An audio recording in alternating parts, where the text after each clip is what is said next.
अब सौनक जी का प्रश्न है कि कैसे पापियों का उद्धार शिव पुराण से होता है। तो फिर बड़ी सुंदर कथा सुना रहे हैं श्री सूत जी महाराज। बोले किरात नाम का एक नगर था अग्रवाल जी, किरात नगर था। वहां बड़े ही अशिक्षित दरिद्र एक ब्राह्मण रहता था। आसीत किरात नगरे ब्राह्मणो ज्ञान दुर्बला दरिद्रो रसविक्रेता देवधर्म परांग मुखा। देवदत्त नाम का एक ब्राह्मण रहता था। वो कैसा था? बोले अशिक्षित भी था, दरिद्री भी था, और उसमें किसी भी प्रकार का सदाचार नहीं था। संध्या स्नान परिभ्रष्टो वैश्य वृत्ति परायणा, संध्या आदि नहीं करता था। ब्राह्मण यदि संध्योपासना नहीं करे तो वह अपने ब्राह्मणत्व से च्युत हो जाता है। देवी भागवत में तो कहा है यदि 3 दिन तक कोई ब्राह्मण निरंतर संध्या न कर पाए तो वह ब्राह्मणत्व से च्युत हो जाता है, और जो कभी ना करे तो वह तो फिर नाम मात्र का ब्राह्मण रह गया। यद्यपि आप लोग ध्यान रखिएगा, ये मत सोचिए कि अरे ये तो पंडित जी ऐसे ही हैं तो संध्या वगैरह करते नहीं, तो अब इनसे हमें क्या प्रयोजन, या इनसे अपमान करने से अपराध नहीं लगेगा। हमारे गुरुजी एक बात कहते हैं पंकज जी कि अग्नि चाहे यज्ञ की हो या शमशान की हो, अग्नि तो अग्नि है, जला तो देगी। तो यज्ञ की अग्नि भी जलाने का सामर्थ्य रखती है, उच्चता की अग्नि भी जलाने का सामर्थ्य रखती है। तो जो श्रोत्रिय ब्रह्मनिष्ठ सदाचार संपन्न वेदोध्ययन पारायण जो ब्राह्मण है वह यज्ञ अग्नि के तुल्य है, और जो अपने मार्ग से भ्रष्ट है, पतित है, संध्या सदाचार से हीन है, वह चिताग्नि के समान है।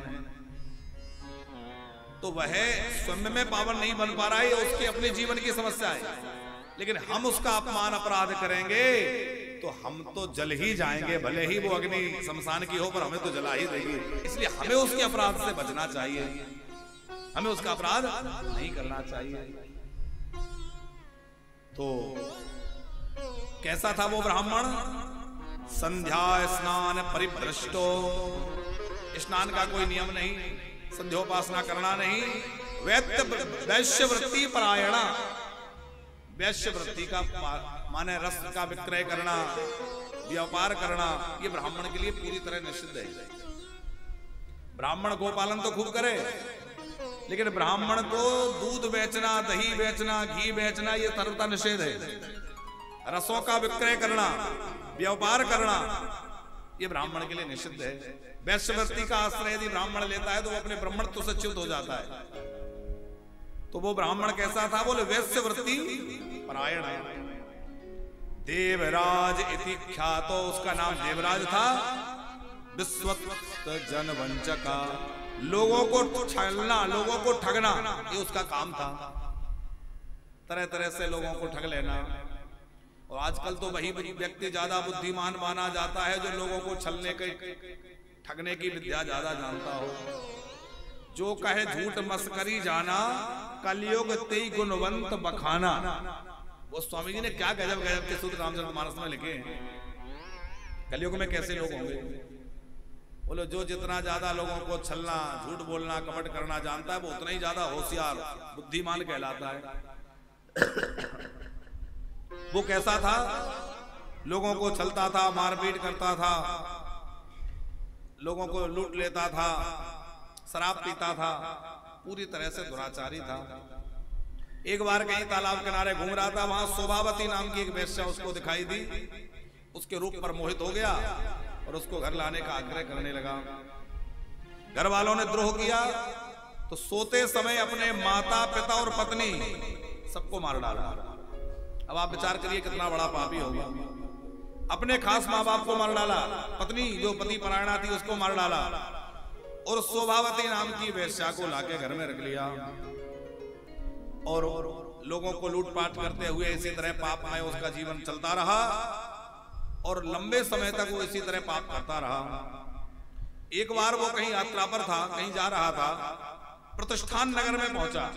एक जगह थी, उसका जगह स्थान था, नगर का नाम प्रतिष्ठान नगर।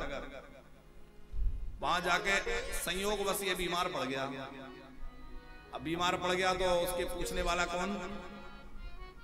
अच्छा, जब कहीं आश्रय नहीं मिलता तो लोग आश्रमों के आसपास, मंदिरों के आसपास जाके पड़ जाते हैं, भैया चलो मंदिरों में कुछ ना कुछ प्रसाद मिलेगा, भक्त लोग आएंगे, कुछ ना कुछ कृपा करके दया करके कुछ दे जाएंगे। जब व्यक्ति सब जगह से हताश निराश होता है, आश्रमों की, मंदिरों की शरण ले लेता है, क्योंकि वहां तो कुछ ना कुछ मिल ही जाएगा, दयालु प्रभु वहां बैठे हैं। तो शिवालय के पास में जाकर के पड़ गया, और शिवालय के पास पड़ा हुआ था तो लोग इसको कृपा पूर्वक कुछ ना कुछ खाने पीने को दे देते, वही पाके चलता। बीमार था, श्रावण का महीना था, और शिवालय में शिव महापुराण की कथा हो रही थी। अब ये कोई कथा सुनने के लिए तो नहीं गया था, ना कथा से इसका कोई प्रयोजन था, ये तो पापी था, इसका मन भी कथा में नहीं लगता था। पापी व्यक्ति का मन कथा में जल्दी नहीं लगता। तुलसीदास जी ने एक जगह कहा है कि तुलसी ज्वर के ताप से भूख विदा हो जाए।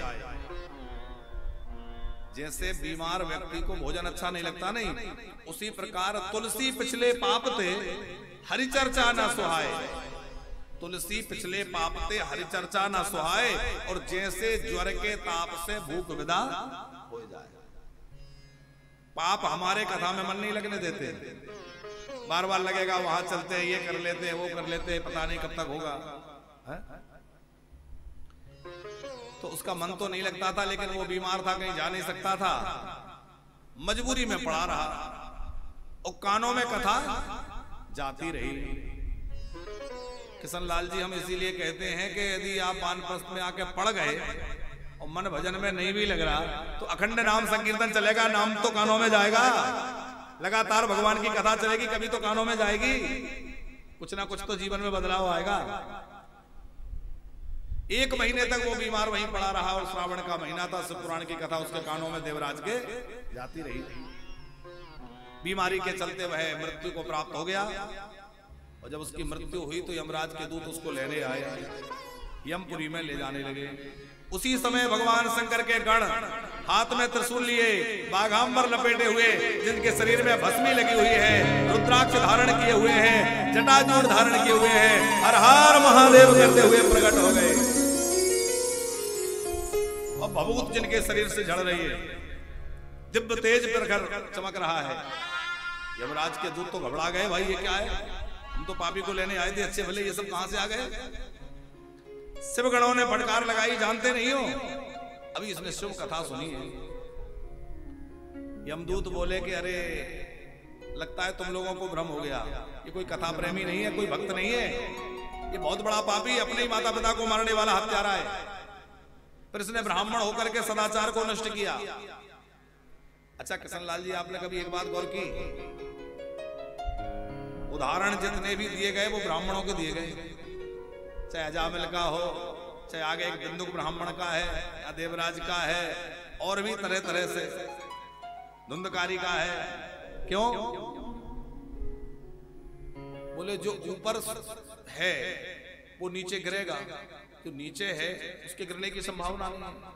यहाँ कोई जाति सूचक बात हम नहीं कह रहे हैं, लेकिन ब्राह्मणों की ही उदाहरण क्यों दिए?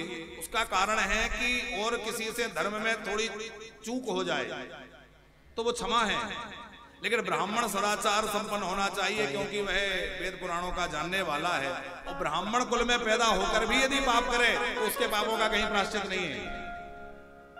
ब्राह्मण होकर अपराध किया, लेकिन यह कथा ऐसी है कि ऐसे नराधम को भी, जो ब्राह्मण योनि में जन्म लेकर भी पाप में रत था, उसको भी विशुद्ध बना देती है। ऐसी कथा है, मानी बाकी लोगों को तो बना ही देगी, वो सबसे बड़ा पापी उसको भी शुद्ध कर दिया। शिव जी के गणों ने कहा, भले ही इसने धोखे से कथा सुनी हो, चाहे जैसे मजबूरी में सुनी हो, पर कथा तो सुनी, और कथा सुनने से यह इसकी श्रद्धा शुद्धि हो गई।